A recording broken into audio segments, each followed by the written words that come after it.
Namaste and good evening. I basically would like to consider myself as an apolitical person.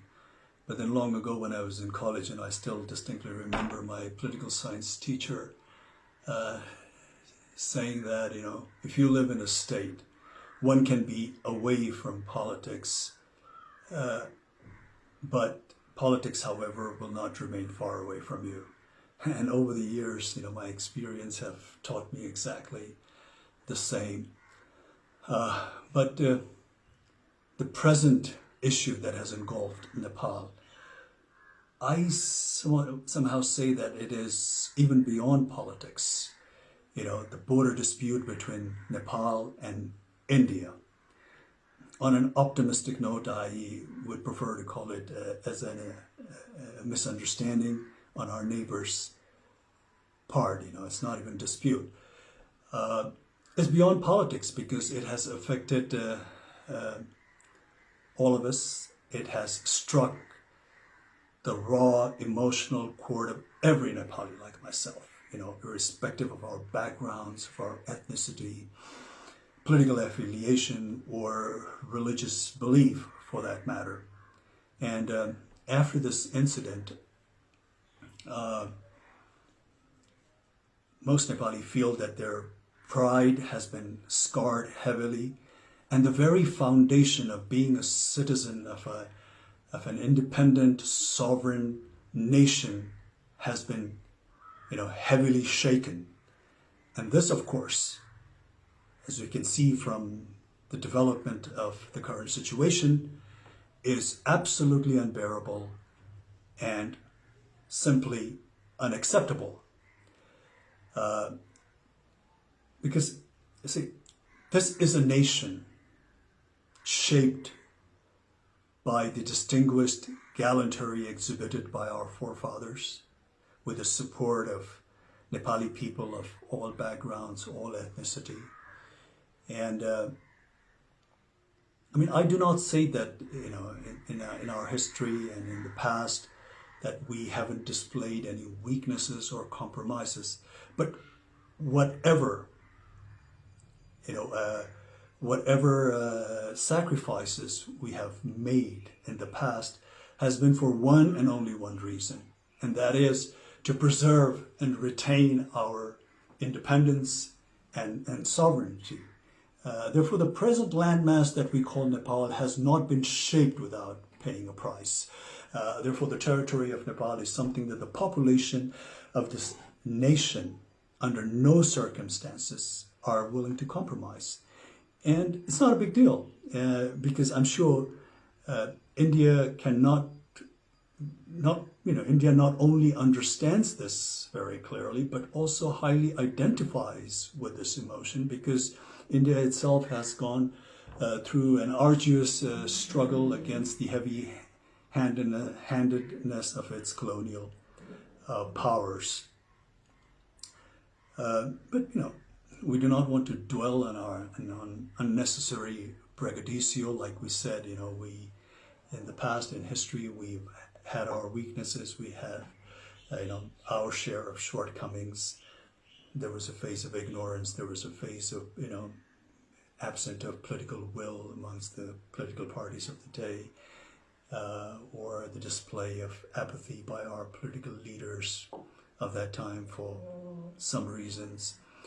And, the more than sporadic political and social turmoil over the years that took place in this nation, of course, has not been of any help. And also not to forget, the friendly cooperation that we have extended to our neighbors, taken undue advantage of. But then again, now the time has, of course, evolved, the time has changed, and the population of Nepal, especially the youth, is of course not that of 1816 or 1857 or 1923 or for that matter, not even 1950 or 1962. You know,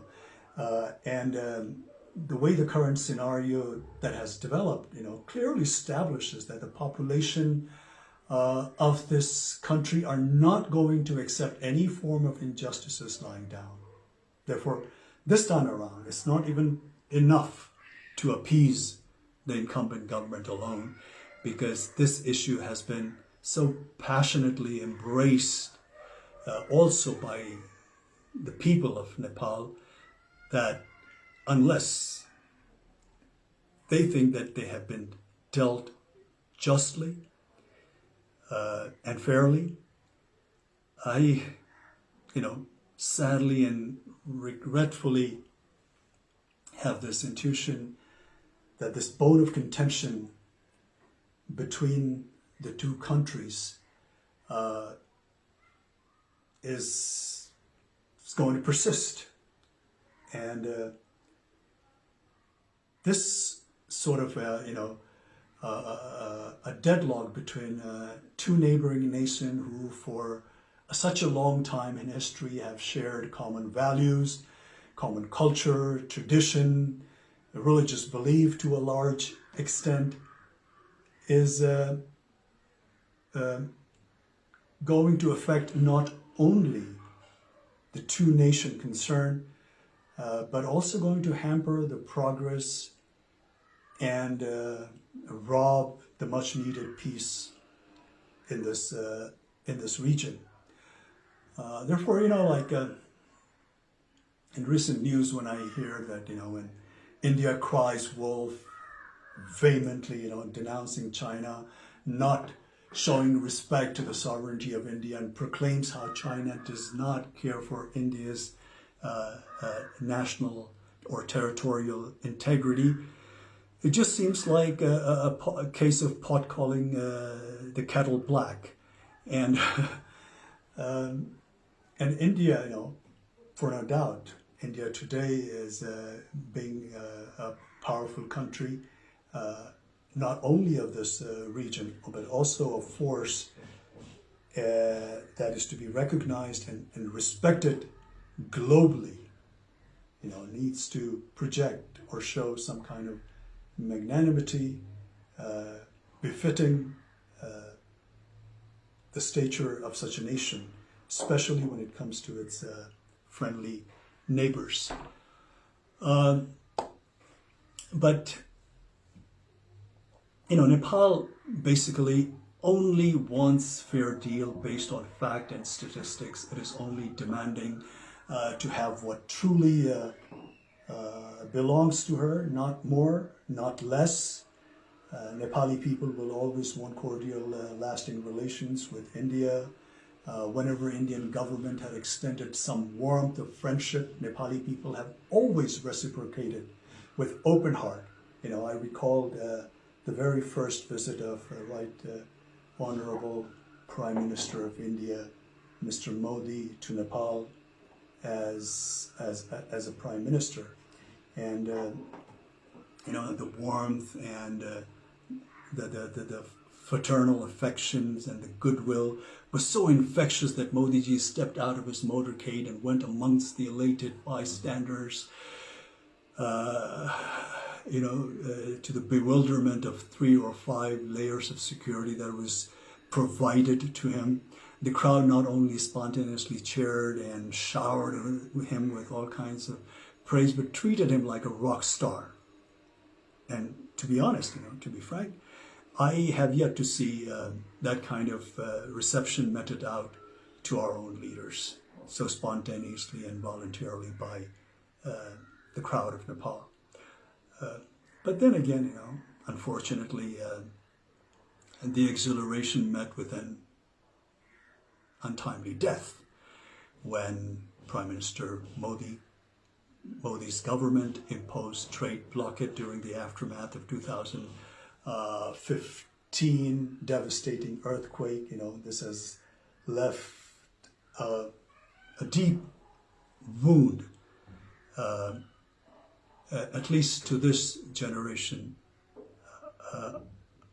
of Nepali people.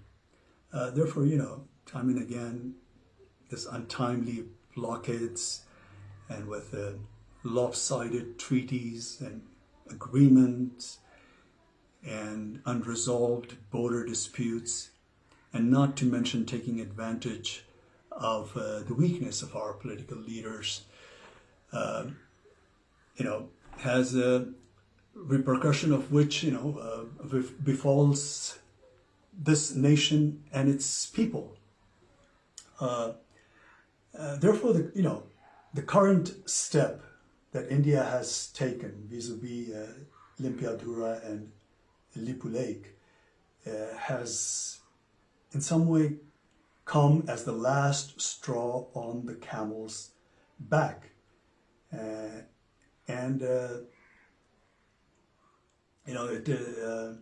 is not at all in the benefit of not only the two concerned nations, but also for the entire SAARC region, to say the least. It definitely not conducive for a nation like India that's marching ahead with global ambition, to have more than a share of neighbors that it has a hostile, relationship with. And the hostility looming in the air need not to persist, because anger and malice is going to take us nowhere.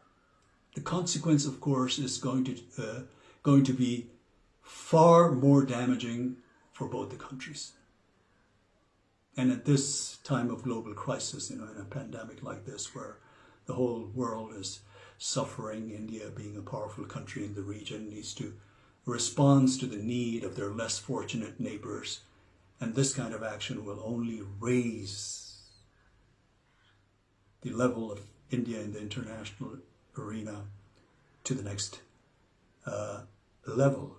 And as one Indian politician, a seasoned Indian politician, rightly foresees, India as a development power, and its rise is being linked to its ability to provide governance solution to the development needs to countries in Asia and Africa.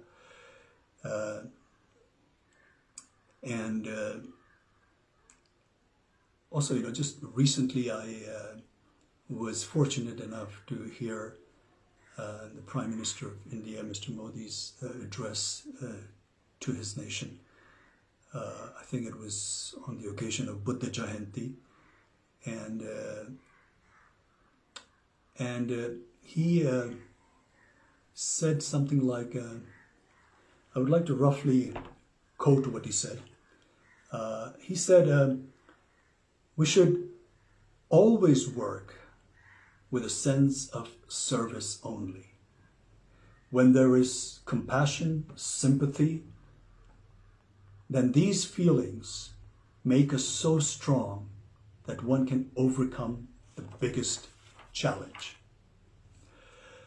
So we here in Nepal only wish that Mr. Modi would overcome this challenge, not just with compassion and sympathy. Of course, we need that, but with all fairness and a good dose of empathy. Because we here in Nepal take the border, like I said, misunderstanding on an optimistic note, on the Indian part, with great deal of regret, and ask to return what is justly belongs to Nepal. All the historical evidence clearly points out, proves that Limpiadhura and Lipu Lake region is in all fairness part of Nepal. Therefore, as a country, as a nation, as the people of this country, we are just humbly requesting our friendly neighbor to look into the facts of the history, the statistics, and deal this matter with all fairness and justice, amicably, through cordial diplomatic channels, because this kind of antagonistic atmosphere in this region is not, not only not good for both the nations concerned, but for this entire region as well. I'm sure, despite few ups and downs and challenging moments here and there, basically India and Nepal share a relationship that is probably unmatched anywhere else in the world. And this challenge that we're facing at the moment right now, India will deal very fairly and justly and come out with a solution that appeases the Nepali population and makes them feel that they have been dealt justly. Thank you.